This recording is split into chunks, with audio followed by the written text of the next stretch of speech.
భారతదేశపు గ్రాండ్ కానియన్ అని పిలువబడే గండికోట. పగటిపూట పర్యాటకులతో కలకలలాడే ఈ ప్రదేశం సూర్యాస్తమమయ్యాక ఎందుకు నిశ్శబ్దంగా మారుతుంది? ఇక్కడ రాళ్ల కింద ఎన్ని యుద్ధాల రక్తపాతం దాగి ఉంది? ఎవరూ వెళ్ళడానికి సాహసించని ఆ చీకటి జైలులో ఇప్పటికీ వినిపించే ఆ శబ్దాలు ఎవరివి? ఈరోజు ద డార్క్ ఫైల్లో గండికోట అసలు ముఖ చిత్రాన్ని చూద్దాం. సిద్ధంగా ఉండండి, ఎందుకంటే ఈ రహస్యాలు మిమ్మల్ని నిద్రపోనివ్వవు.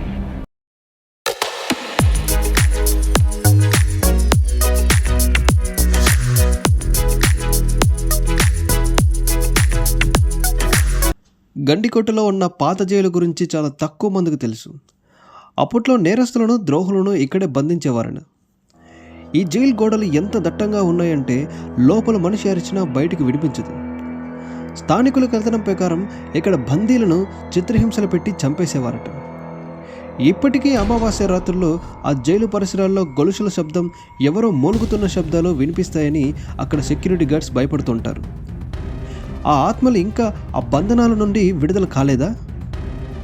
నిన్న మనం రాయచోటి వీరభద్రస్వామి ఆలయం గురించి మాట్లాడుకున్నప్పుడు ఒక స్వరంగం గురించి విన్నాం కదా. ఆ స్వరంగం ముగింపు గండికోటలోనే ఉందని చిత్రకారులు చెబుతారు. కోటలోని రాజసభ కింద ఒక రహస్య మార్గం ఉండేదట. యుద్ధం సమయంలో రాజులు, రాణులు శత్రువులకు చిక్కకుండా ఈ మార్గం ద్వారానే మాయమైపోయేవారట.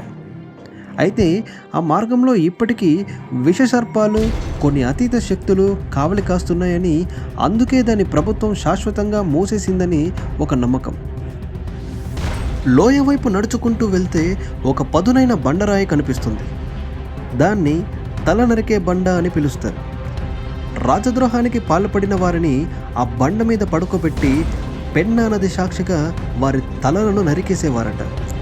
ఆ రక్తం నదిలోకి కలిసిపోయేలా దాన్ని నిర్మించారు.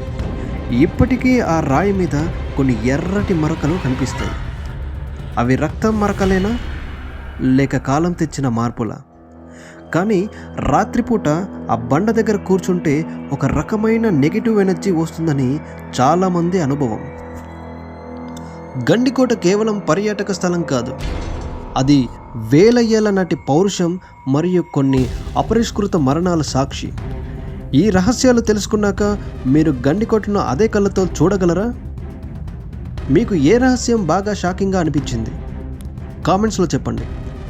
మరిన్ని చీకటి రహస్యాల కోసం ద డార్క్ ఫైల్ని సబ్స్క్రైబ్ చేసుకోండి.